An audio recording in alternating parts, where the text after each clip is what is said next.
a college by the lake, Coeur d'Alene, Idaho. Local, regional, national, and international guests discussing the issues and topics affecting the way you live are on Forum, the North Idaho College Public Forum, with your host and moderator, political scientist Tony Stewart.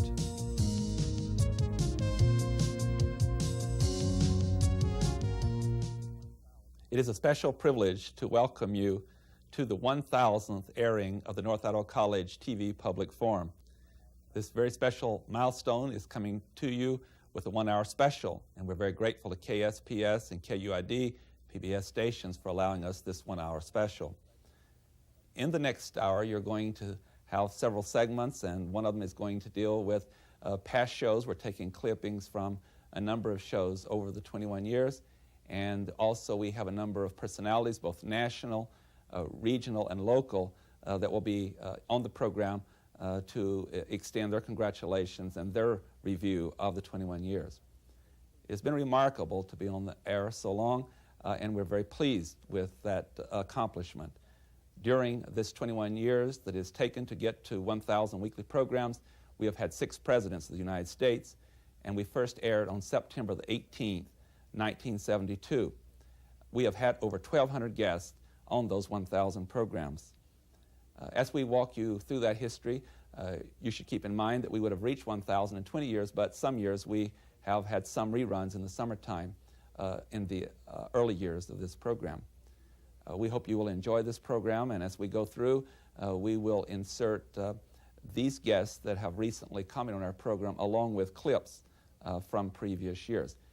When that is all finished, near the end of the program, I'll bring on the program, the panel that we've had most of those years to discuss and review some of the highlights of these 1,000 shows. We certainly hope you enjoyed today's program, and thank you for being with us. I have had the pleasure of knowing Tony Stewart since he came to North Idaho College, and it has been with pride and with pleasure that I watched the growth of his very successful TV programs. Recently, I read an article written by Tony for a Social Science Quarterly. It is entitled Community Colleges, Community Service Through TV Broadcasting. As a member of the North Idaho College Board of Trustees, this was particularly significant. The mission statement of our college reads, North Idaho College is committed to student success, teaching excellence, and lifelong learning. As a community college, it provides quality educational experience for its students and the community. The benefits that have come from the TV programs to the college are many. The careful programming has created interest on the part of our citizens, and also a sense of identification with the institution and support for it. For the many benefits derived from the 1,000 programs, I thank you, and I look forward to many more productive years. My second question, then, you've done a very eloquent job of distinguishing between the two, would be that, let us suppose hypothetically that the world would adopt the situation ethics that became the ethics for all mankind, and there were no absolutes, then who would decide what decision would be from day to day? Would it be on an individual basis, or would there still be some kind of structure and institutions that would have the decision-making process? What I'm saying is, who would adopt the rules? What rules will we play the game by? Well, I would say that in the social order, knowing what we do about human beings and how utterly selfish some people can be sometimes, it is obviously necessary that there must be some rules of the game. Now, sensible, ethically sensible men who make laws saying how far you can go in this, that, or the other respect would say when they did it. Now, we know that these are not absolutely valid, inherently and intrinsically valid rules, but on the whole, they represent the greatest good of the greatest number. And it's better that we should have these rules than that we should have none. And I would be inclined to buy that. Although even so, I would, as a conscientious man, want to reserve to myself the right, when the crunch between the law and justice is too great, to engage in acts of civil disobedience, taking the consequences that society might impose upon me for the exercise of my freedom as a conscientious man. Senator, 1976 represents the first time that you made a genuine attempt to run for the presidency, and I would assume that you would probably consider doing so again. From the 1976 campaign, what kinds of things did you learn, and what would you do differently in the future? Well, as I look to the future, my crystal ball is a bit murky, Ken. I don't know how far ahead I have to look, and it's hard to tell whether or not I'll ever try another race for the presidency, or whether circumstances will ever again permit me to enter such a race. If I had gotten into this race earlier, I think I might have stood a good chance of winning the nomination. I won in 4 out of the 5 states where I had an opportunity to conduct an adequate campaign, and we were limited in finances. We just couldn't make an impression in the big states, having come in so late. And we nearly carried Rhode Island. We almost made it 5 out of 5, but we were campaigning in Rhode Island over the Memorial Day weekend, and everybody was out on the beaches, or they weren't paying much attention to the primary election. Yet we came very close there. I want to offer my most sincere congratulations to Tony Stewart and to the North Idaho College for their 1,000th broadcast of the NIC TV Public Forum. You know, when I first appeared on this program 15 years ago, I was the North Idaho representative for the late Senator Frank Church, and much has changed in those 15 years.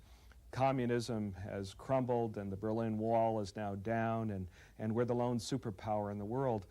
And here in Idaho, we've been discovered, and people are moving here to enjoy our lifestyle, and our economy has been diversified.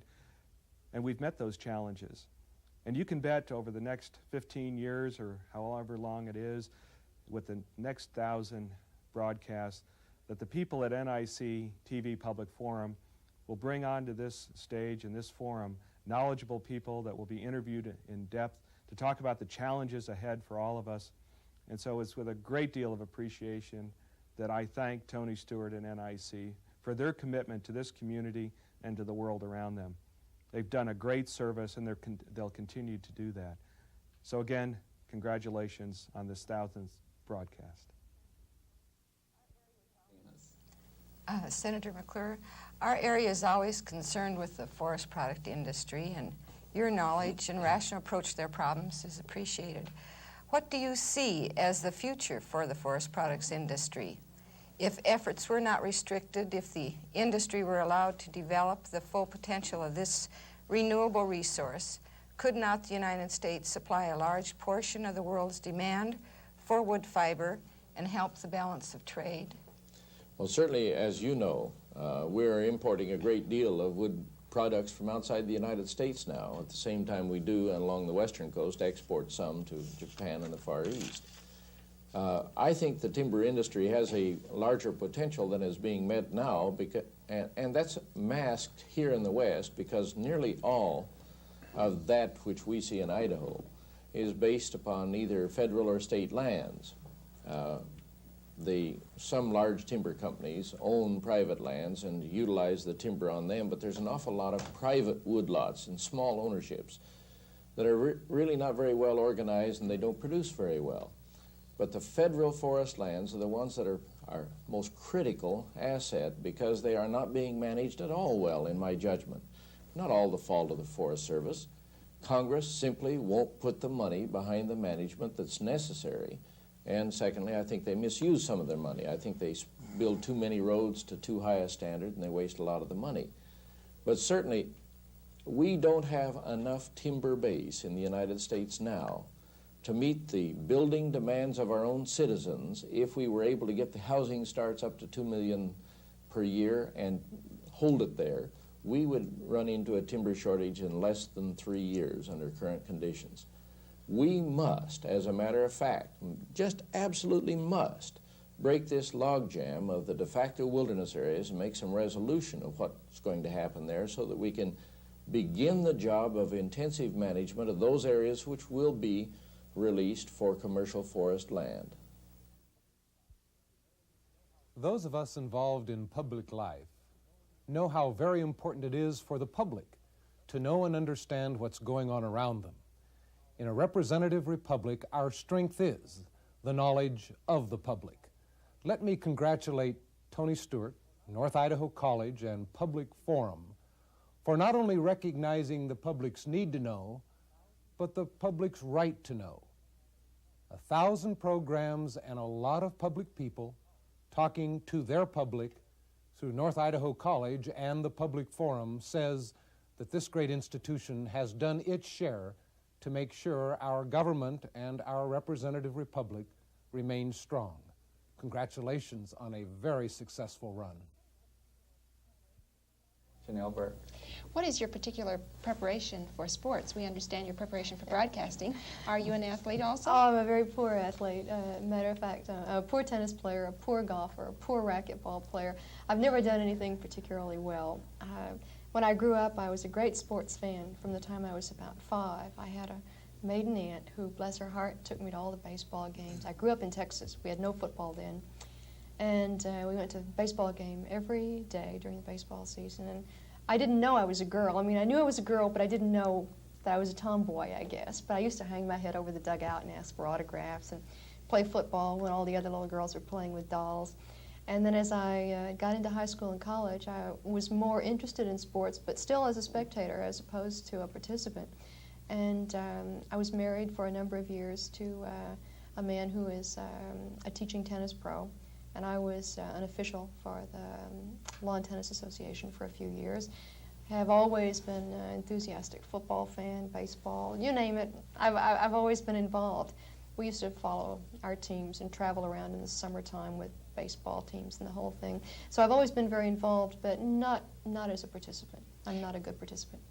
Dr. Krantz, some of those viewing our program this evening, I'm sure, did not have the opportunity to see earlier programs with you, and you have with you a cast of both a foot and a hand, and I would like for you to show those to our viewers to give them some impression of the size. Well, perhaps this is the most obvious one to show. This is a cast of a foot. It's approximately 17 inches long, and it is not exactly a human foot. It's particularly different in the relatively great width of the heel. But this is far too big to be confused with a bear, for instance. The longest bear footprint that's definitely established is about 12 inches long, and the longest that's ever been even suspected is 14. So this is much too big to be a bear. As I think back on the past 7 or 8 years and the 150 or so episodes of NIC TV Public Forum that I've been involved with, I'm amazed by the diversity of the guests who've appeared on the show. We've interviewed artists, educators, coaches, journalists, politicians, psychologists, environmentalists, scientists, and a good many people who frankly would be hard to categorize. Through those guests, it's been my privilege to learn about UFOs and other unexplained phenomena, about waste management and recycling, about Eastern Europe and other more distant parts of the world. I've learned about poetry and painting, about mental illness and physical health, about bicycling on abandoned railroad tracks, and about many other topics I can no longer recall. Above all, I've learned to respect and admire the commitment that NIC TV Public Forum represents. Commitment and support from North Idaho College and from public television that have made the show possible, but particularly commitment on the part of the show's host, Tony Stewart. 1,000 television shows, nearly 21 years of effort and excellence. In that time, he's never canceled, never called in sick. And in that time, he's never lost the enthusiasm or the creativity that have made NIC TV Public Forum so successful. Congratulations, Tony. Dr. Brown, you say that stress is manufactured by the mind and conveyed to the body. Do you think that the mind in some individuals may choose to manufacture this stress as a way of finding motivation and as a way of making life more exciting? I guess one of my questions has to do with how do you count for the fact that some people are under more stress than others, and it doesn't seem to be necessarily the way that they are internalizing it. It may just be something that they could choose to manufacture. I'm not really sure, at least I haven't gone into that area, but I'm not terribly sure that people really do choose to manufacture stress. I think that people are more likely to observe stress or not cope with it successfully, depending upon all of those variables that make up human beings. Their constitution, their genetic background, their education, their experiences, all of these kinds of things go into the way in which we react to our social environment. Now, most of us, when we see difficulties or problems in our social environment or the dynamics of our personal relationships and so on, most of us can fall back on fairly reliable ways of coping with these situations. But sometimes we really don't have the clues in our own heads to do that successfully, or the problem is too aggravating. It's too much for us to handle. And that's when we begin to react to stress. That's real stress. I was just wondering, you were discussing Mr. Benny's background. What was your own background that led you into being a comedy writer, educationally or work experience or whatever?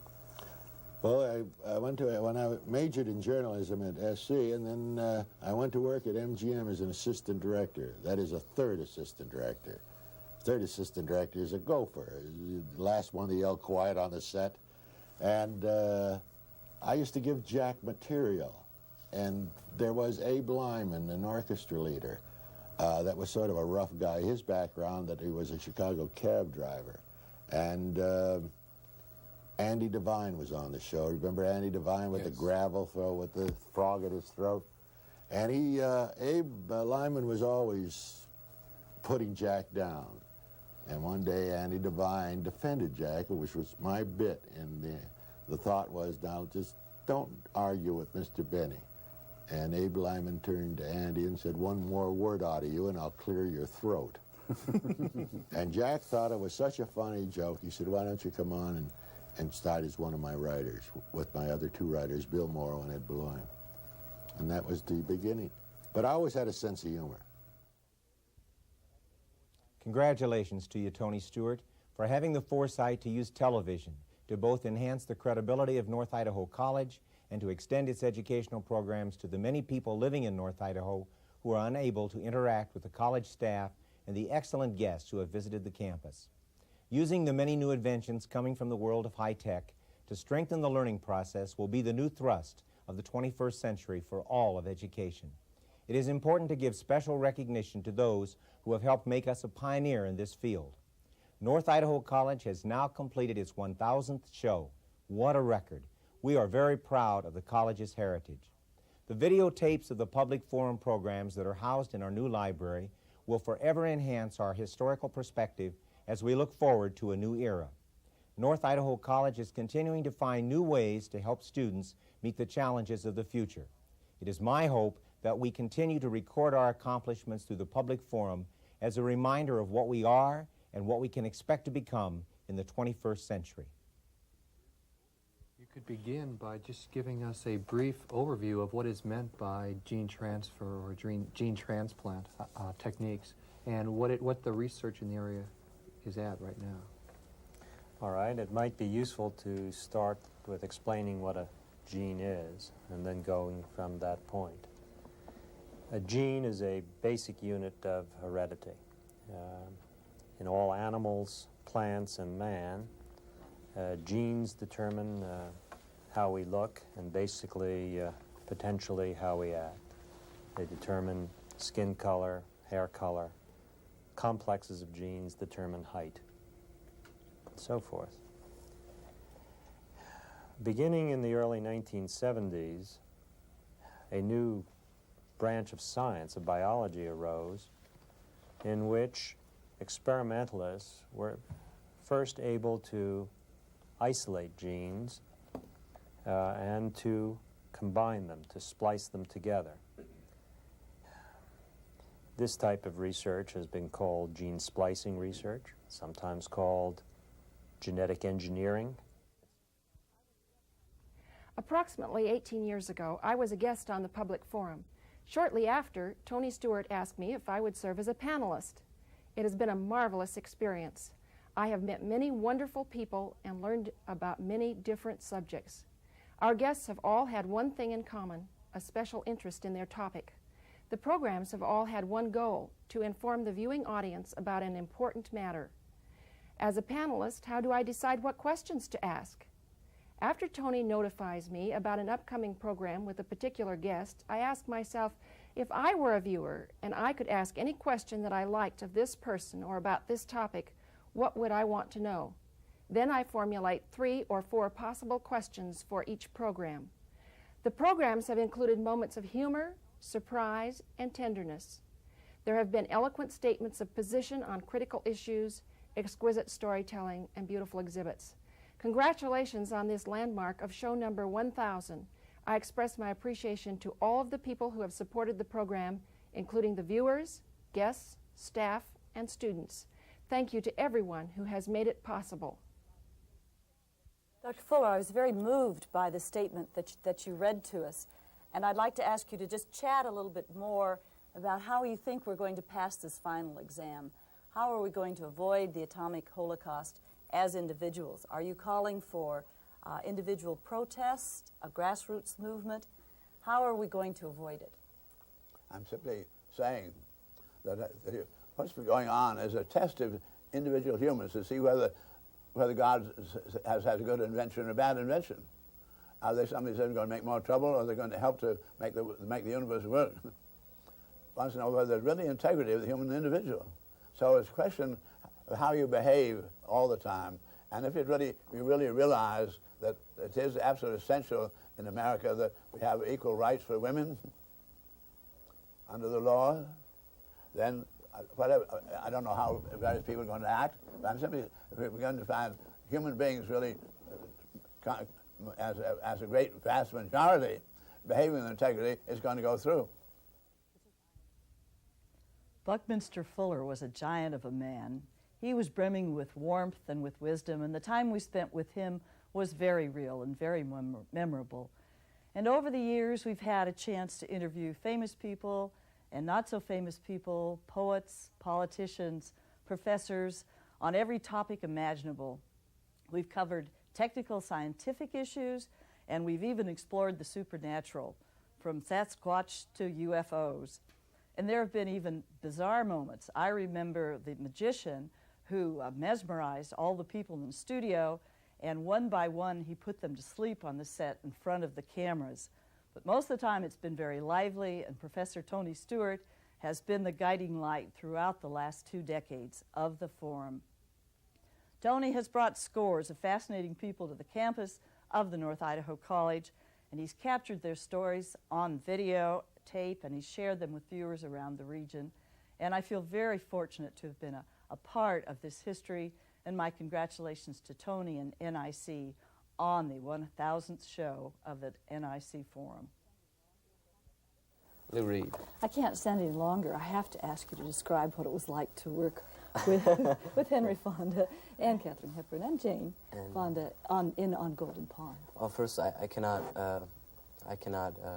express enough how fortunate I really was to work with those people, and they were incredible to me. Actually, how each one, how they were to Billy Ray, my character, such as Henry Fonda being the grandfather figure to Billy Ray, and how Katharine Hepburn was somewhat a grandmother figure, and Jane being the mother. That's exactly how they were portrayed. They portrayed themselves rather to me when I first came onto the set of On Golden Pond. Mr. Fonda and Miss Hepburn and Jane Fonda, they all took me in. They never made me feel like an outsider. The first day I stepped in, they all really made me feel very good. And part of a family, which it really was. Golden Pond was just a big family. Doctor, I appreciated very much your presentation just a little bit ago. And I guess one of the things that was going through my mind, and it's probably a good way to start, is how did you make the transition in your own self from what you were involved in when you were working for the government to the stance that you have now, which is very critical of the government? What was the trigger in there? Well, my attitudes on nuclear weapons and nuclear war really have not changed, I could say, since I was a boy when nuclear weapon was used on Hiroshima and Nagasaki, but certainly not since the late 50s when I began working for the government on nuclear war plans. There is a difference that at that time I really could not conceive that my country had plans or any intention of initiating nuclear war under any circumstances. And I was mistaken about that. With all the clearances that I had been kept ignorant of the number of times in which the United States had already threatened or prepared to initiate nuclear war in Korea, in Indochina already, in the Taiwan Straits.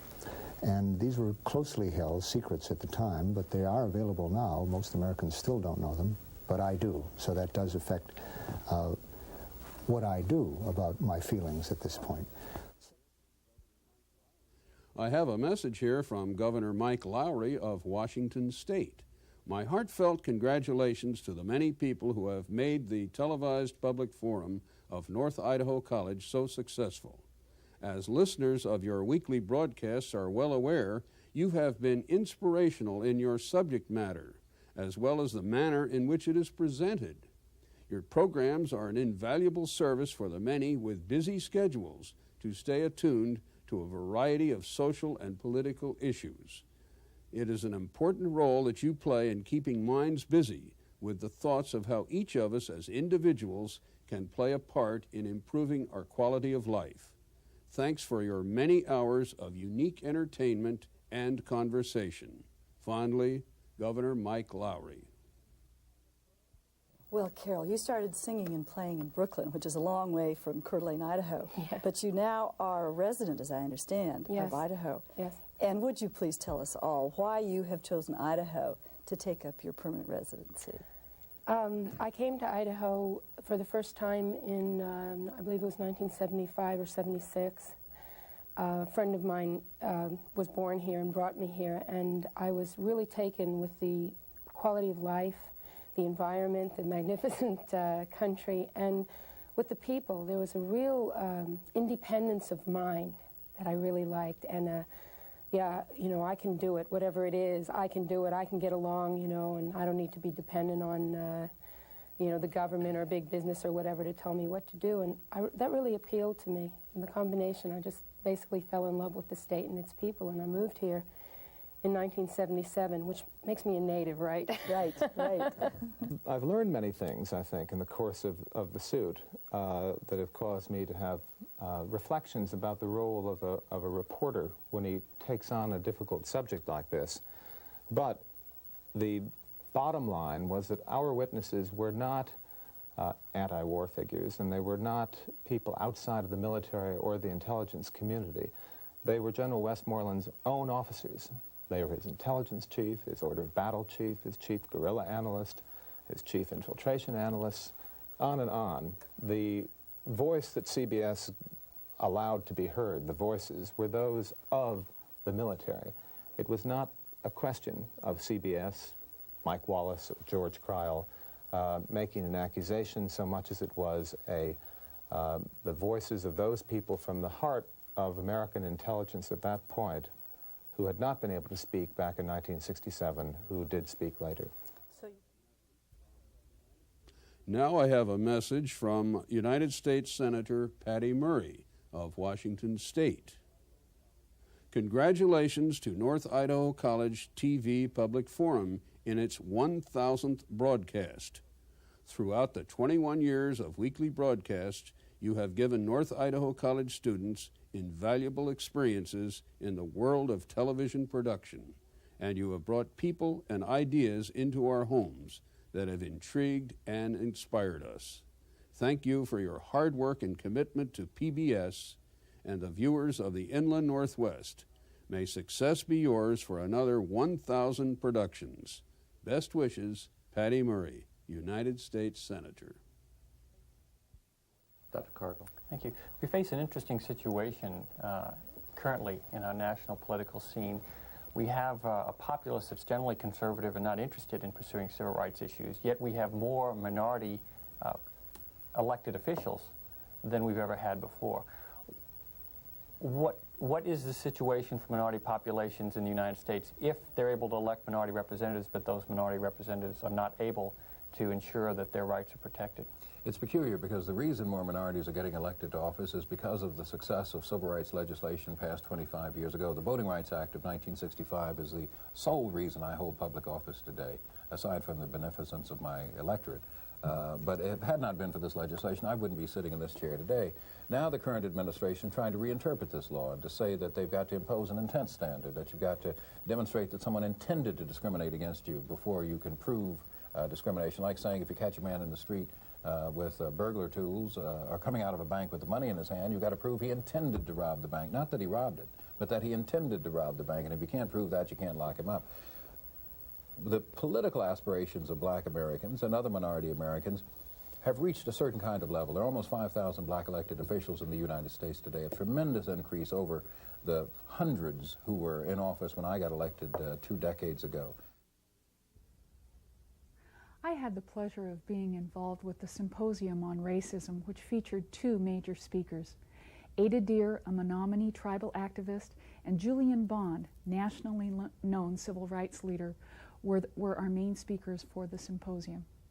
The North Idaho College Public Forum provides a forum for our community to discuss important human rights subjects such as racism, discrimination, and prejudice.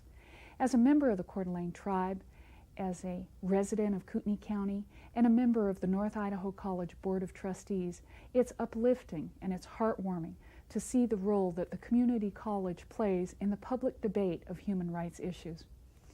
We need to continually examine and challenge our values as a community, and the North Idaho College Public Forum helps us grow as a healthy community.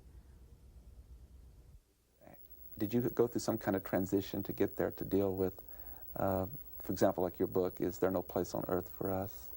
I think by a fluke, I woke up one day and decided I wanted to write about welfare.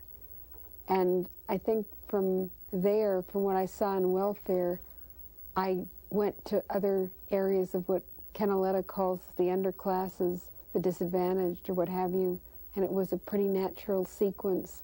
I think, oddly enough, that I've written my way out of it, because when I was writing, spending a year and a half with a Puerto Rican welfare mother, no one had ever done that. No one had ever packaged heroin, cut heroin and whatever, fearing that the police would barge in and that you would just say, I'm the journalist, you don't arrest me. I mean, I'm just here to write about it. I've lived in North Idaho for over 20 years and been involved in art endeavors, organizations, and events during that time. The NIC Public Forum has provided a wonderful platform for a more in-depth look at issues facing artists, performers, and other people that work in the arts. There have been 50 shows approximately dealing with such issues as performing arts, visual arts, freedom of art or expression, and things of that nature.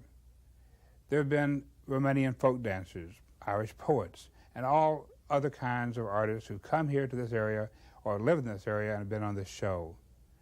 There's an opportunity for discussion of issues facing arts, such as National Endowment for the Arts funding, and we hear both sides, pro and con. Public Forum has been a tremendous help in helping us to understand the complex issues facing us in this world today. Thank you, Public Forum, for having the last 1,000 shows, and we look forward to the next 1,000 shows. Hello, I'm Mary Carr, the Director of Learning Resources at North Idaho College. As such, I oversee Instructional Technology, the department that produces the NIC Public Forum. That having been said, I take no credit for its success. The credit, first of all, goes to Tony Stewart. He's the program's inspiration. He directs the content and lines up the guests. He also moderates the show along with his able panelists, Steve Shank and Janelle Burke. As to the technical aspects, credit should also be given to Lindy Turner, who within the past several years has redesigned the set and the graphics, as well as having done a number of other things which has given the forum the quality look to match its content. On the occasion of the 1,000th show, I'd like to say congratulations to Tony, Steve, Janelle, Lindy, and others who came before. This is a quality public television show that has endured for over 20 years and reaches the residents of North Idaho and the Inland Northwest. The Public Forum is an outstanding educational product of which NIC can be justifiably proud. We're so pleased today to welcome to our program the entire Idaho State Supreme Court and we've invited them because this is a centennial year, and it is called the Centennial Court.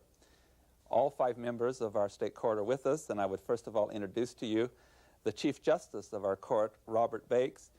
Our Chief Justice is the only member of the current court who has served as Chief Justice of our High Court. He was born in Boise on January 11th, 1932. He attended Boise schools and Boise Junior College and took his law degree at the University of Idaho Law School in 1956. Chief Justice Bakes has been on the court since December the 30th, 1971. Mr. Chief Justice, it's a pleasure to have you here. Thank you. The second member of our court is Justice Stephen Beislein, who came to the court on May the 20th, 1976. Justice Beislein grew up in southeastern Idaho and spent half of his professional career in northern Idaho, and we feel that he is one of us in North Idaho, and it's been on the court, as I said, since 1976. He was born in Pocatello. He spent 5 years with the U.S. Navy, and he received his law degree at the University of Idaho in 1949. Justice Beislein, welcome to our program. Thank you.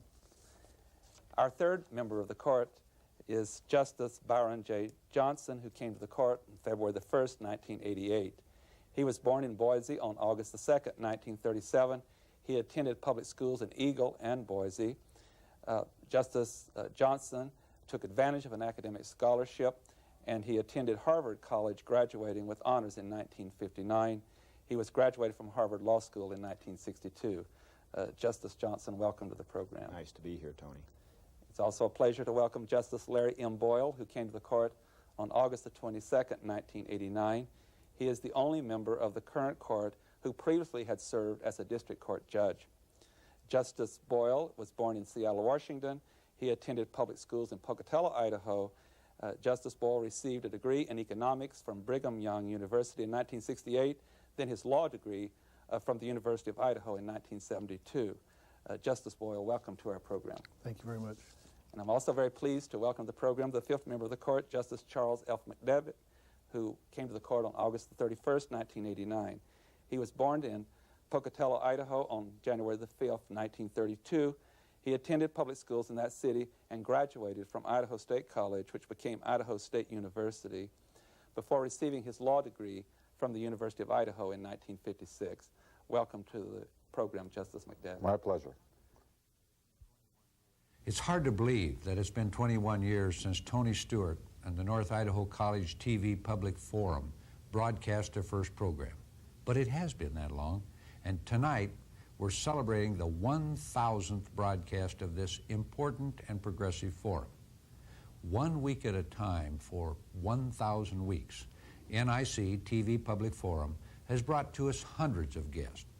These were leaders such as Senator Frank Church, Senator Jim McClure, Governor Tom McCall of Oregon, human rights activist Julian Bond, Deputy Counsel to President Carter, Margaret McKenna, and international recording star Carole King. Now, these and many other distinguished people have addressed such topics as government, international politics, human rights, civil rights, health care, education, the judiciary, the arts, travel, medicine, and many other topics. Now, as a participant in this important effort, I want to pause tonight to say thank you to NIC TV Public Forum, to the devoted Tony Stewart, and his panelists, Senator Mary Lou Reed, Janelle Burke, Steve Schenck, and to the students, executive producers, directors, and others who have given this program tremendous impact across the entire region. Your efforts have educated, entertained, amused, and inspired, and brought enjoyment to thousands of viewers in Western Canada, Eastern Washington, Northern Oregon, and the entire state of Idaho. On behalf of all your viewers, I extend a most sincere thanks, and I wish you continued great success. When you talk about stretching your limits, you've put that on the canvas. You're sharing that with an audience. But has it affected your life? That is, once you do something like this, does it mean that, that maybe not only in your painting, but in other things that you do in life, that you're more willing to take on challenges? Sure. Well, it's actually things that I now that have been excited about, and I'm showing them through the artwork. You know? And so, but Does it give you more incentive to do other things where you have challenges? Oh, absolutely. Absolutely. Yeah. And you're hoping, I assume, that that carries over to other people who come through and enjoy your work. Exactly. That's where a lot of the joy is with the work. Okay, next please. Follow Your Dreams is the title of this piece. And it's the third of my first inspirational pieces. And of course it's I've been experimenting a lot with a lot of the colors that I use that I call raw color. It's acrylic that it's floating, but it also looks like it's been shot across the sky just as the other two pieces. And that's another experiment with the same idea. I don't think I've ever met anyone who was both a medical doctor and a doctor of philosophy. I wonder how you react to what you've learned in your studies as a philosopher on the one hand, and as a doctor on the other.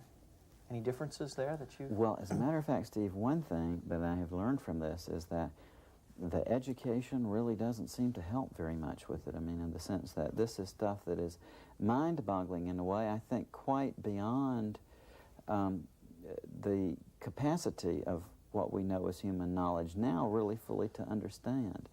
But within those terms, what I would say is that I think in terms of how it's affected me as a person, until the time I was about 22 or 20 or so years old, it never entered my mind anything other than that when you die, there's just a wipeout of your consciousness, that there's a nothingness. That was how I always believed.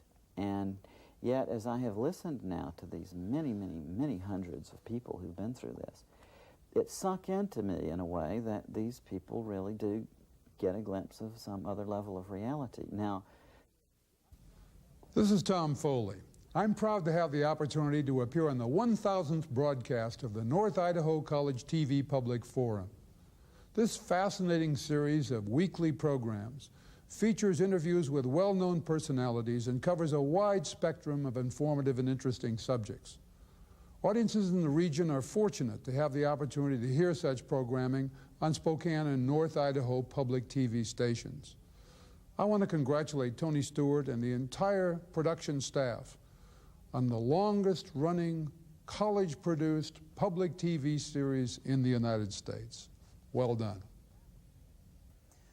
On behalf of the KSPS staff, my board of directors, and our viewers, I'd like to offer my congratulations to North Idaho College and Tony Stewart on the production of 1,000 programs in the series North Idaho College Public Forum.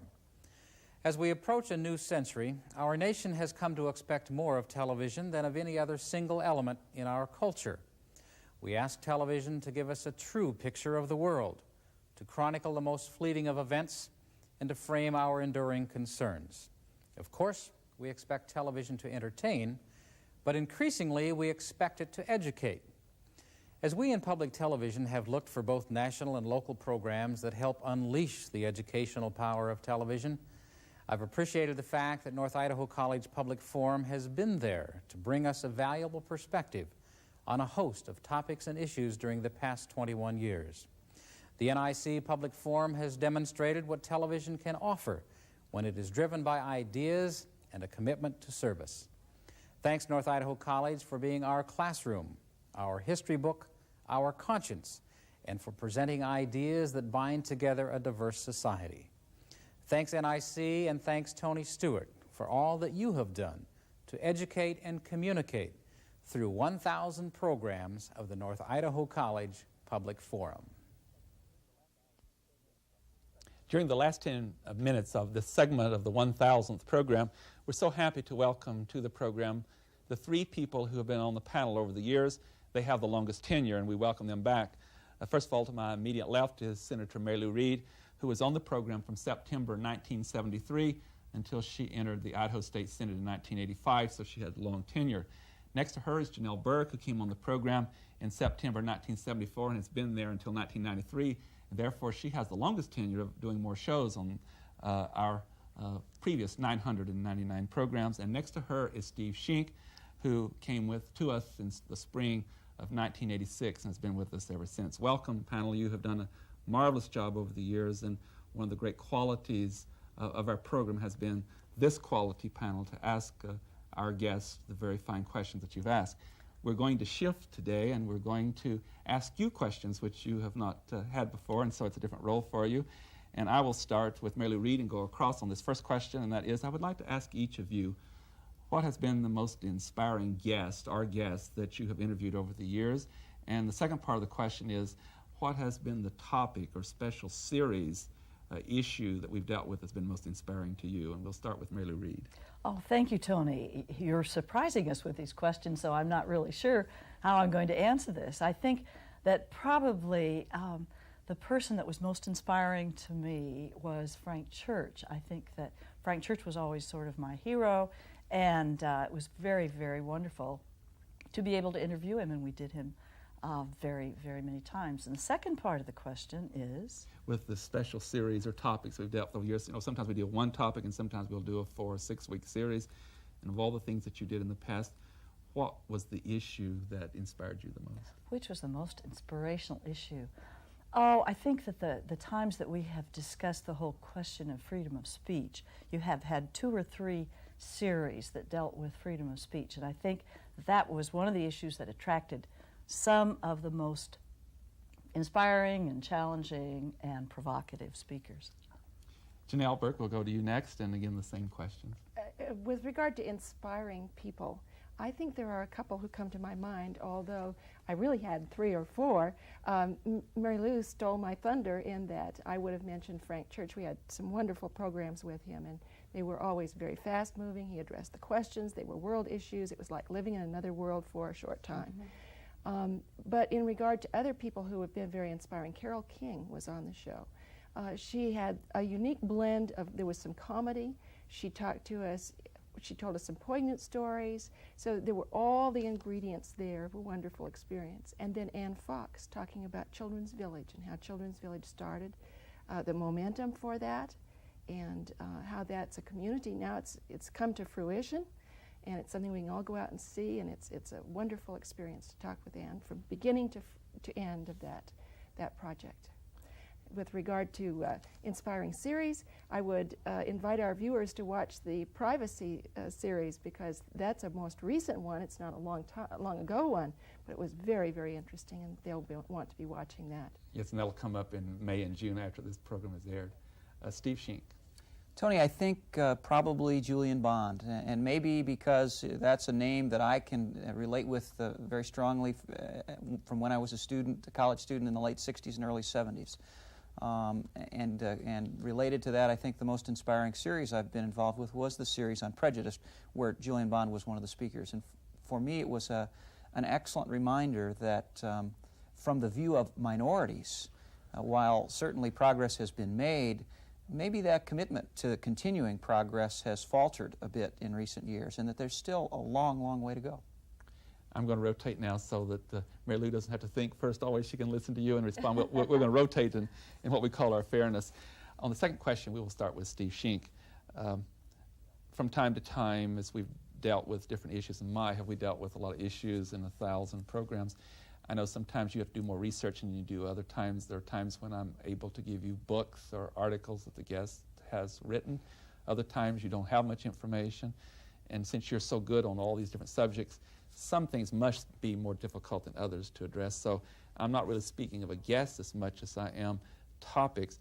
What has been the most challenging or difficult subject that you've had to pursue in asking questions, or that was so technical or whatever it might have been, that was more of a challenge to you than some other subjects that you've addressed in asking questions over the years? Tony, I'm going to have to maybe answer a slightly different question, because and I hate to admit this, but I typically do very little preparation for these shows, and I maybe it's my background as a newspaper reporter, but I am pretty comfortable generally talking about a variety of topics, and especially since I rarely lead questions. I can follow up on a question Janelle or Lou or someone else has asked. I would say that it is the shows that where I've experienced most difficulty have been with foreign guests, especially if their command of the English language was not good. Very difficult to pose questions that they can understand, and that's a special challenge. That's a good answer. And secondly, you do an excellent job no matter what the guest or the subject. Janelle Burke. Well, since we're reversing here, there have been some shows that have not been so challenging in terms of the subject matter, perhaps in getting acquainted with the subject matter, but just in doing them. One was when we worked with some new technology to do a show both here and at Lewiston at the same time. Our guests were in Lewiston and we were here. Another time we had a dog on the show. Her name was Pretzel, and that was very interesting. And the third kind of thing is sometimes we have pictures on the show. We use props or whatever. Dick Smart and Ken Wright were here talking about the trail bike that they use, or the rail bike that they use on the railroad, and all of those were challenging. Mary Lou Reed. Well, I'm reminded of the time we had Morley Nelson and his peregrine falcon, and his falcon was on his wrist, and that falcon had his hood off and was pointing his beady eyes at me for an entire hour. That was when we had an hour-long program, and so it was a question of not just challenging, a question of survival. I was sure I was going to be devoured. I do think that the most challenging topic was the time that we had, I think it was about 5 programs on the computer, and this was about 10 years ago when computers were really fairly new, and I think I had to learn quite a bit of jargon. They were words that all of us would understand now, but at the time they were sort of fresh, and it was sort of on cutting edge kind of a series, Tony. Not only did we bring the people in the studio to ask them questions, but Mary Lou and I went to Spokane, went into some of the factories and did some interviewing there. And one day I remember she went and she was very ill, but she still performed. That's one time you did, Janelle, in Spokane when you were very ill, and I recall that, but you were up to the challenge. That's always a very personal challenge. This is my favorite question for you, for all three of you. We'll start in the middle with Janelle this time. After many years and doing many programs, and again I would refer to Janelle as the longest tenure in the programs, that's why I'm going to start with her, but what has this meant to you personally after all these years? What I'm attempting to ask is, has this experience changed you in any way? How has it affected you, both intellectually or spiritually as a human being? I think, Tony, that it's had a great broadening effect. Because one of the things that we do on the program is listen to points of view of lots of people. And I think it's had a very broadening effect because we've been able to listen to people, we've talked with people. It has also been very exciting because we've had an opportunity to meet people from all walks of life, from all over the United States, all over the world for that matter. And we've had an opportunity to ask them the kinds of questions that we would want to know about any particular subject. So I would say it's been both very interesting because we've had a lot of people that we've gotten to meet. It's also been a broadening experience for me. It's something I've enjoyed tremendously. Steve Sheen. I don't know what I can add to that, Tony. I think that the shows I've enjoyed most are the ones I know least about because it introduces, as Janelle said, it introduces all of us to things we're not familiar with. I don't think I could put this in a spiritual context, but certainly in universal terms, perhaps the most enlightening guest I remember is the woman who claimed to regularly communicate with the Interstellar Star Command or whatever that group was. That was, yes, I learned something through that show on unexplained phenomena. There was one like that some years before that when you were out here, Steve, and it was on UFOs, and the lady who came said that they were both Earth people and space people, and I'll never forget Janelle Burke, who's always got great composure on the program, and she turns to Janelle and says, I would like to know whether you are an Earth person or space person. And Janelle just physically raised up a little bit and said, I'm an Earth person. I will always recall that moment. Mary Lou Reed. Well, I think I agree. This has been so incredibly enriching, and I think each of us probably wants to thank you, Tony, for this opportunity to have a chance to, each time we interview someone, we more or less climb into their world, and it's broadening, and it gives you a chance to see things that you never would ever see in other people. And we were taught always to concentrate and listen, and it's amazing what you're able to absorb. Thank you. Oh, you're most welcome. Thank you for what you have done for us. And again, with time running a little bit short, I want to ask at least one other question. Life should be fun also. Some people don't realize that. But what is the most fun program you've ever done, Steve? Well, I go back to the woman with the Interstellar Space Command or whatever it was, but also I enjoyed very much the show on Star Trek, the woman who formed a club in this area. That was entertaining. Janelle? Well, I'd have to say that some of our travel shows have been very, very interesting, and they've been fun, but the one with the model airplanes was also great fun. And quickly, Mary Lou. Well, I've loved the Christmas shows where we had children on the set. Children always make everything come alive. With that, I have to bring this part of our program to conclusion. I really deeply thank all three of you for the many, many hours you've put in and the great questions you've asked to guests from all over the world. Ladies and gentlemen, as we bring our program to conclusion, I also want to thank the executive producers we've had over the years. Without them, we could not have done this. For the first 13 years, it was Pat Richard. The next 5 years, it was Michael J. Miller. And the last 2.5 years was Darren Cheney.